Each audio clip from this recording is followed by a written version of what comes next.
समुदाय से और क्या उम्मीद रख सकते हैं सर, जिनके घर में उनकी बहन और बीवी में उनको समांतर पता नहीं है, ऐसी समुदाय से हम क्या उम्मीद रख सकते हैं। और अभी जब हमारा मंदिर का मुद्दा छेड़ा है तो आप इस पक्ष पे ललकार रहे हैं कि बीजेपी हिंदू और मुसलमान कर रही है। अगर बीजेपी हिंदू मुसलमान कर रही है तो 70 साल पहले 1947 में क्या हुआ था, जब धर्म के आधार पर इस देश के 2 टुकड़े कर दिए गए थे, तब किसकी सरकार थी, तब किसने हिंदू मुसलमान करा था।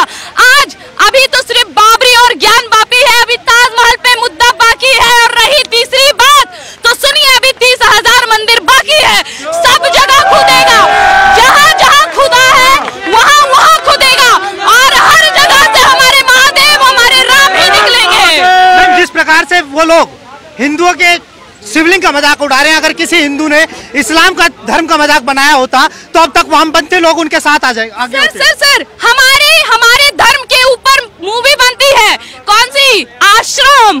कभी बना के दिखाओ, मदरसा नहीं काट दिए जाएंगे तो कहना बहुत करते हैं। ये लोग जो आए दिन हमारे धर्म का मजाक उड़ाते हैं, इनके कोई मुनव्वर करके नाम थे ना, जिन्हें अभी अभी जेल में डाला गया है, जो हमारी सीता माता पर गलत टिप्पणियां कर रहे थे। अगर यही हरकत किसी हिंदू ने की होती तो अभी तक उसके टुकड़े टुकड़े काट के कर दिए होते, उस वक्त आपका संविधान खतरे में नहीं जाता। आज जब हिंदू के पक्ष में बात आती है तो आपको लगता है कि संविधान खतरे में जाता है। तो की राजा है, वो कह रहे हैं, मुसलमानों से आह्वान कर रहे हैं कि मुसलमान सड़कों पे आए और जेल भरो आंदोलन करे। हर जिले में कम से कम 2 लाख मुसलमान जेल भरो आंदोलन चलाएं। सर बहुत बढ़िया, बहुत बढ़िया। आपको अगर ये उचित कार्य लगता है आप ये भी करिए, पर क्या है ना सर, बीच में आते आते आपको गाड़ी से आना पड़ेगा। हो सकता है गाड़ी पलट जाए, कुछ भी हो सकता है ना। हमारी मोदी और योगी की सरकारें, कुछ भी हो सकता है। तनिक आहिस्ता, तनिक संभल के, आपको बहुत सारे मौके मिल गए हैं। 1.5 से अभी 35 करोड़% हो गए हैं आप लोग को इतना मौका दिया गया, अब हमारी बारी है, झेलिए इसे। वो वैसे कह रहे हैं कि इस मंदिर को नहीं, मस्जिद को नहीं जाने देंगे और इस मस्जिद के लिए कयामत तक लड़ेंगे। सर जाइए, आप कयामत तक जाइए, जहाँ जाना जाइए। आप अपने 7 पूर्वज का नाम बताइए अपने 7 पूर्वज का नाम। आपके 7 पूर्वज, आप इस्लाम धर्म जिसको आप अपना कह रहे हैं, आप अपने आप को मुसलमान कह रहे हैं। हमारा भाषा क्या है, इस देश का भाषा क्या है, हिंदी। हमारा हिंदू संस्कृति में हमारे वेद, हमारे पुराण किस भाषा में लिखे गए हैं, संस्कृत में। हमारा महाभारत, रामायण, भगवत गीता सब लिखा गया है संस्कृत में। कुरान किस भाषा में है, अरबी भाषा। अरब क्या इस देश का भाषा है, अरब कंट्री का भाषा है अरबी, तो आप इस देश के कैसे हुए। और अगर आप इस देश के देशवासी हैं तो आपके देश में, आपके ही बीच में 1 करोड़ बांग्लादेशी, रोहिंग्या सब घुस के कैसे बैठे हुए हैं। आप अपने आप को इस देश का देशवासी कहते हैं, धिक्कार है ऐसे देशवासियों पर। आरोप लगाया जा रहा है कि पिछले 8 सालों में हिंदू मुस्लिम भाईचारा बहुत खराब हो गया है। अच्छा, और उससे पहले 1990 में क्या हुआ था, चलिए छोड़िए, हिंदुओं की हटा देते हैं। 84 में क्या हुआ था, आपने सिखों को किससे पूछ के मारा था। हिंदू मुसलमान के मुद्दे को करिए साइड। आपको लग रहा है बीजेपी ने हिंदू मुसलमान किया तो सिखों को क्यों भूल जाते हैं, उनकी कुर्बानियों को क्यों भूल जाते हैं। गुरु गोविंद सिंह के 7 पुत्र जो हमारे देश के लिए कुर्बान हुए, उनको क्यों भूलते हैं, जवाब दीजिए। एक रात में सारे कश्मीर पंडितों को कश्मीर खाली करने का ऑर्डर दिया गया था, या फिर उनको मार देने का ऑर्डर दिया गया था, उनकी बहन बेटियों के साथ बलात्कार करने का ऑर्डर दिया गया था।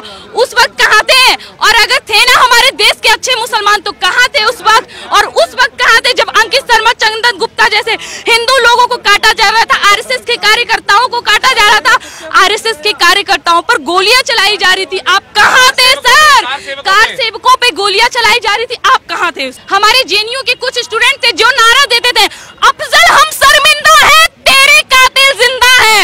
ये जेएनयू के छात्र, ये ऐसे लोग हमारे देश में रह रहे हैं, देश विरोधी भाषण दे रहे हैं, लेकिन इनकी चार्जशीट पर साइन नहीं की जा रही है क्योंकि इससे लोगों को फायदा हो रहा है।